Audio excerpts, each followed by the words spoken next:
네, 오늘은 해외여행을 하실 때 필요한 것 중에 하나인데 렌트카 얘기를 좀 한번 해볼까 합니다. 얼마 전에 유럽 여행을 다녀오셨죠? 렌트카 하셨나요? 했습니다. 네, 했습니다. 진짜 가기 전까지 정말 고민 100번 했어요. 우리가 가서 잘할 수 있을까? 근데 왜냐면 미국이나 하와이 막 이런 데서는 많이 했었는데 유럽은 처음이었어요. 근데 워낙에 막 후기를 쓰다 보니까 도로가 좁다, 주차가 좋죠. 힘들다, 뭐 맞아. 길이 난이도가 높다, 뭐 이런 얘기가 있어서 고민 정말 많이 해서 저희는 그래서 어떻게 했냐면 일단 가서 보자. 워낙 신중한 둘이 만나가지고 일단 가서 하루 정도 지켜보고 할 수 있으면 하자. 이래서 처음에 바르셀로나로 갔을 때는 안 했어요.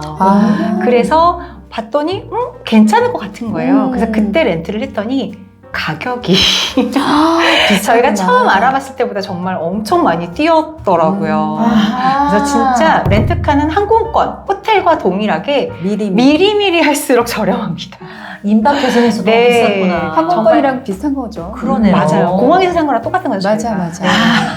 맞아. 아유. 그래서 사실 비싸게 했더니 배려를 해주신 건지 차량 업그레이드는 해주셨어요. 굉장히 좋은 차를 편안하게 타고 다니긴 했지만 자기들도 아는 거야. 이게 비싼 건지. 비싼 건지. 네, 속이 많이 쓰렸습니다. 아, 많이 타고 다니지 아깝다.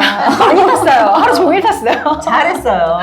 그 렌터카 할 때 주의하실 점은요. 일단은 이 기간이 길어질수록 가격이 좀 경제적이에요. 하루당 일수록. 그래서 짧게 빌리는 것보다는 한 번에 빌리는 게 낫고, 특히 유럽은 여러 나라를 돌아서 가는 경우가 되게 많잖아요. 그래서 각각 빌리는 것보다는 한 번에 빌리는 게 나아요. 그런데 여기서 주의할 점은 차량을 받는 곳과 반납하는 곳이 달라도 상관은 없지만 나라가 다르게 되면 가격이 굉장히 오버차지가 돼요.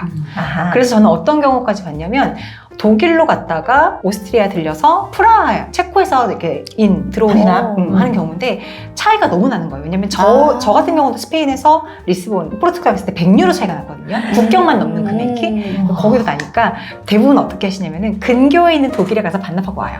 아하. 네. 그리고 거기 그날 도시 구경하고 돌아오는 거죠, 기차로. 한두 시간밖에 안 걸리니까. 기차로. 네.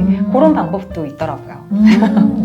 그 렌트카 하실 때 이제 주의할 게 제 생각엔 저도 렌트카 미국에서 네. 해봤는데 보험을 꼭 드셔야 되잖아요. 맞아요. 근데 그렇죠. 그 보험을 잘 모르잖아, 또 외국 보험은.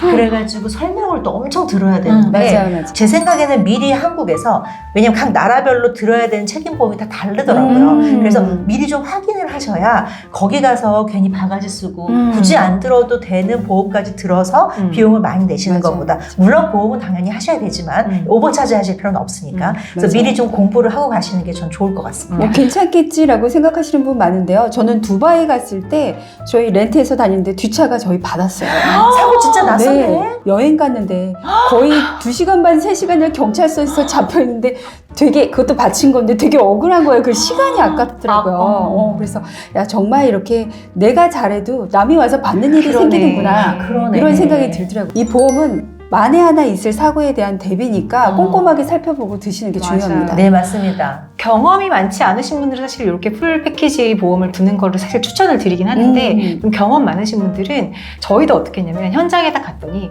샬라샬라 어려운 그 보험 용어가 얼마나 어려워요. 그죠? 샬라샬라. 얘기를 하는데 정말 꼭 들어야 될 것 같은 혹시 거예요. 왠지. 스페인어로? 아니, 영어로 했어요. 영어로 다행입니다. 네네. 스페인 발음 영어. 스페인 발음 영어. 그래서 정말 귀 쫑긋하고 갑자기 우리 안 들으면 뭔가 불안한가?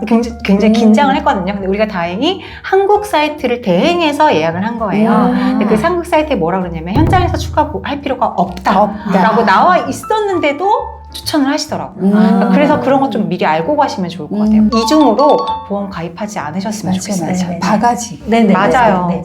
그리고 보험 들 때는 꼭 사고 났을 때 어디다 전화를 해서 어떻게 컨택해야 되는지는 미리 좀 알고 계셔야 사고 났을 때 당황하지 않으십니다. 맞습니다.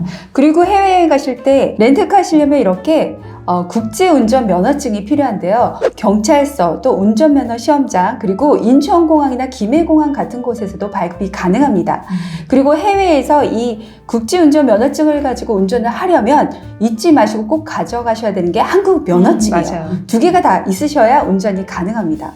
그리고 국제운전 면허증을 가지고 가셨더라도 한국 운전 면허증이랑 여권은 꼭 같이 다 갖고 다니시는 게 안전합니다. 맞아요. 혹시 모를 사건에 맞아요. 대비해서. 맞아요. 그리고 이 국제운전 면허증이요. 그 제네바 조약에 따라서 190여 개국만 가능합니다. 그래서 우리나라 국제 면허증으로 운전이 가능한지 여부를 미리 확인을 하셔야 되세요. 그리고 또 하나, 해외 나가면 주차가 좀 어렵지 않나요? 어렵죠. 특히 유럽. 유럽. 골목골목 굉장히 맞아요. 길이 좁잖아요. 맞아요. 어렵습니다. 저는 심지어 프랑스에서 견인대가 참 프랑스에서요?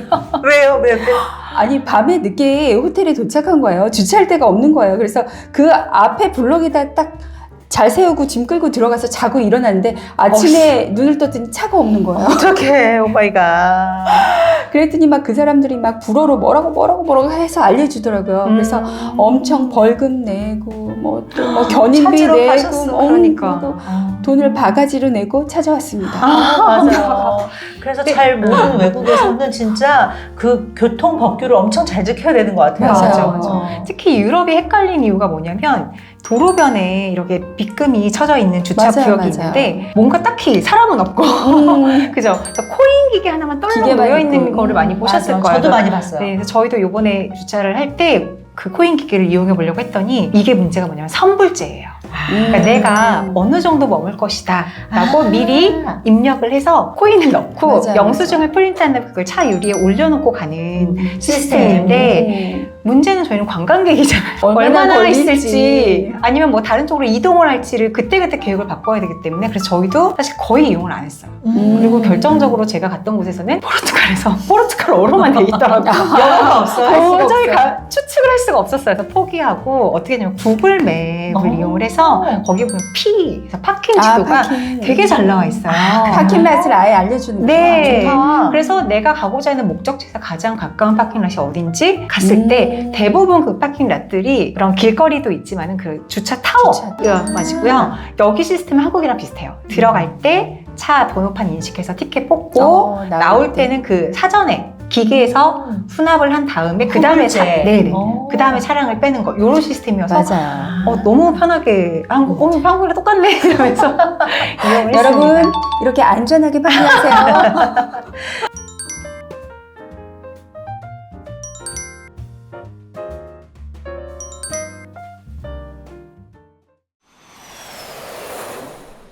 네, 그렇게 해서 오늘 저희가 렌트카, 해외에서 렌트했을 때 주의사항에 대해서 말씀을 드렸습니다. 여러분 즐거운 여행하세요. 안녕!